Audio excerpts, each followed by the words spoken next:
Hello, good evening, and welcome back. Everyone's invited. School abuse claims could be the next national scandal. Well, what was the last one when it came to child abuse?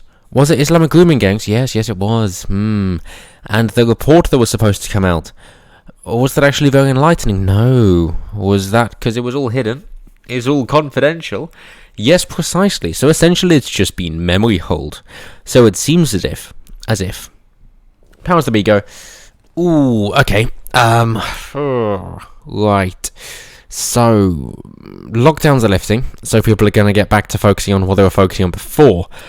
And one of the grave concerns, especially now seeing as Brexit actually seems to be underway, and therefore there are going to be greater requirements for immigrants from the European Union, is there's going to be a little bit more attention put on immigrants from outside the European Union, particularly on cultures from outside the European Union, namely Islam. And seeing as this video is going to get flagged, but seeing as Muhammad himself did enjoy marrying and having sex with prepubescent girls, or at the very least teenage girls, what we would call these days paedophilia, or at the very least pedestry, just going by the Quran, so Muhammad's teachings themselves, with Aisha, for example, married at 9, consummated at 12, that kind of thing, that it's hardly a surprise that the followers of Islam who believe Muhammad to be the prophet and the ideal man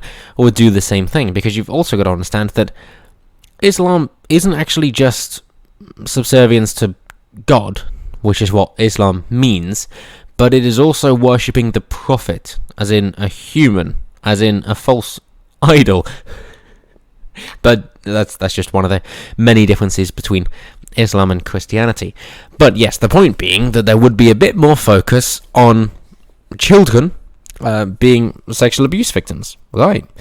And obviously that is horrific. That is horrendous. That is dreadful. So how can we fix that? Well, there are two ways. One is we can address the issue head on and say, yeah, the Islamic ideology isn't actually going to be coherent with British values, or they can say, no, we've actually got quite a consistent voting bloc, and we don't want to ruin that, so we understand that it is going to be traumatic for a lot of our indigenous folk, but who gives a shit? They give us more power, in which case we're going to try and scapegoat somebody else. And lo and behold, the scapegoat is the answer, and that's where they're focusing their attention instead. So, I'm not trying to suggest that there isn't a problem. I'm not trying to suggest that what they're saying may very well be true.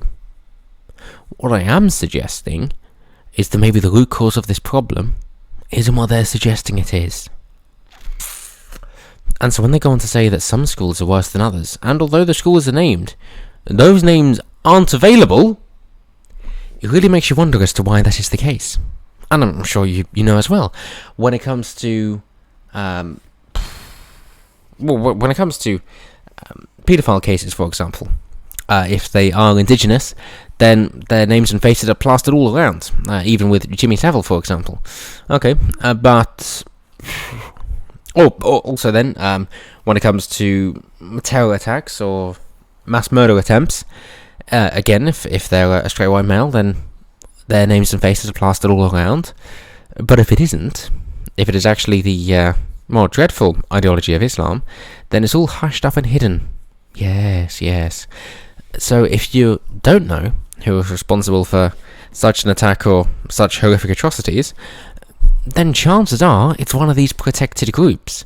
And it seems to be that the most protected group at the moment is Islam. So if they're not showcasing this information, that is my first thought. And so perhaps it's these schools, these areas, where this is most prevalent. Almost look at the demographics, if you wish. Bearing in mind that the website Everyone's Invited is for victims to post anonymous accounts of abuse they have suffered, but isn't just from schools. Okay? So, it can actually be from outside of school, it can also be from pupils, or teachers, or other people. That is the point of this. It is just to try and shine a light on child sexual abuse, with, sure, a key focus on schools and teachers, but that isn't the only point. So the website's founder, Sumasara, said, "In the past week, we have seen a very significant increase in widening of that demographic, in the increase of state schools and universities being mentioned, as well as a wider variety of ages, older people, younger people, boys and girls, and I think what this really shows is that this is a universal problem."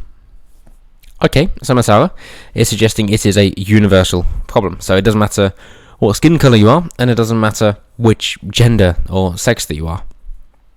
Right, okay, cool. That's from the website's founder, who seems to be then in touch with the data, if that's what they're suggesting. Cool. So, Chief Constable Simon Bailey, from the National Police Chiefs Council, told the BBC he suspects the claims being made will have a similar impact to the scandal that followed the revelations into historical child sexual abuse in football. Yes, not the Islamic grooming gangs. Oh no, we can't mention those, especially not by the police or the BBC. That's haram. So, he says, "We have a huge challenge, and ultimately this is down to parents and guardians making sure that their children understand what healthy relationships look like, and it's so important that schools reinforce that message consistently," he said. Fair enough, yes, good. Parents should take more responsibility in their children's upbringings, most certainly. When it comes down to how much impact that the school is going to have on that, they're not going to have such a vested interest as the children's own parents. But sure, yeah, these schools, which are supposed to be pushing, of course, accepting hormone replacement therapy, sex changes, drag queen story hour, all these kinds of things at a younger age, yep, they're also supposed to be showing what a healthy sexual relationship looks like. They're clearly not, though, are they? So which ones are going to be? Simon Bailey? Are you going to pick the woke brigade, or tradition? Well, let's have a gander, shall we? As he continues to say, "We challenge the culture within education where misogyny, sexual harassment, sexual assaults are not condoned, but I suspect on occasions are being tolerated."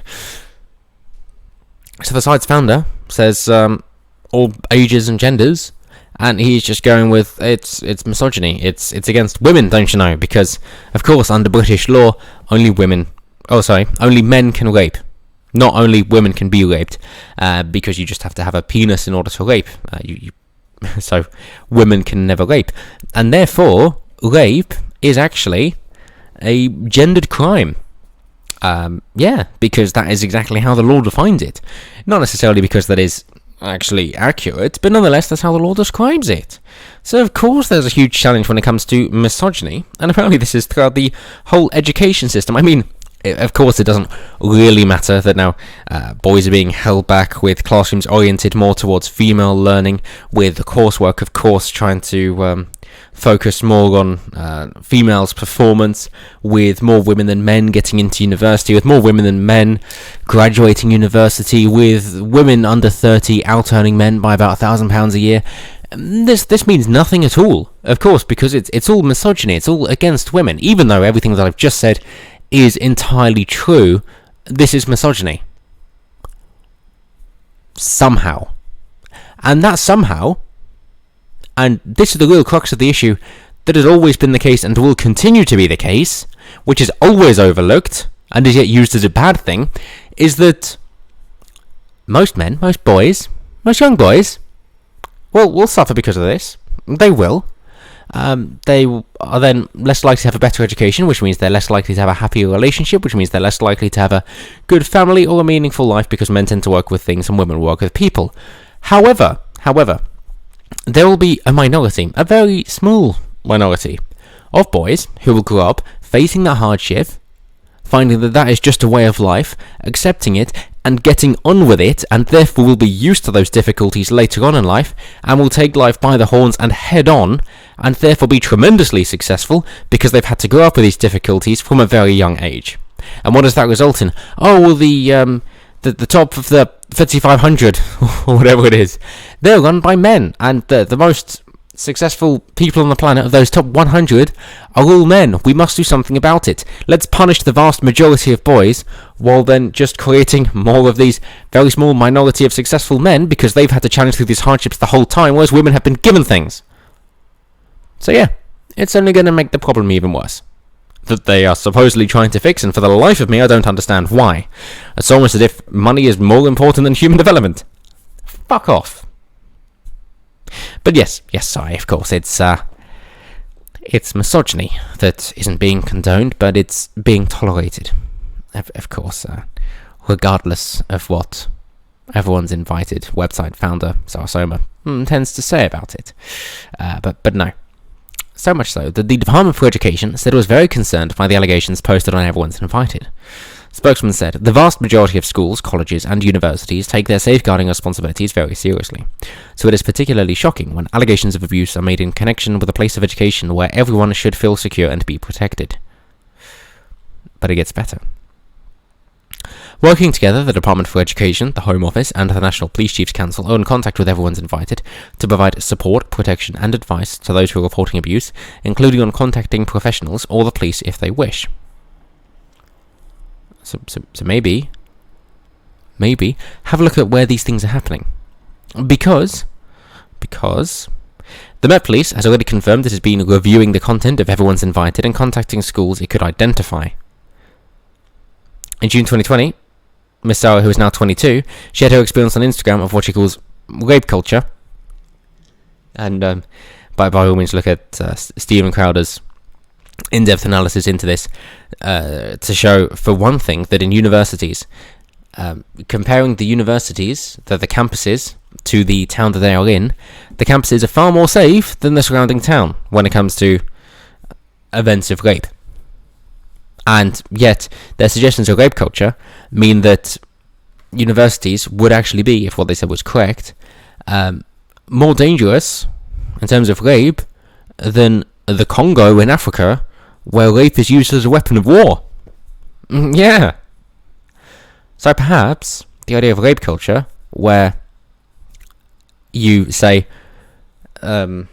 forceful, brutal, violent rape is exactly the same as regretful sex, tends to skew the numbers a bit. Not when it comes to children, because I don't think the children can actually consent to sex, but I guess the BBC disagree with me there. So they kind of are both ways. Which way are they going to pick? But she says, within a week she had received and shared more than 300 anonymous responses to people with stories of misogyny, harassment, abuse and assault. In which case, yeah, have a bloody good look into it. But of course, let us keep the presumption of innocence, not of guilt. Let us actually have a investigation that is required and actually goes into depth to find out exactly what has happened. And, if allegations are provably false, maybe there should be a punishment for them, instead of just being able to use it as a weapon against people they don't like. But I know that one's a little bit more spicy. But let me know what you guys think down below. Do you think this could actually be the next big scandal? And is it because it should be, or is it just because they're trying to push the Islamic grooming gang scandals under the rug? Either way, let me know down below. Always intrigued, curious, have to say. And of course, as always, until next time, have a good one.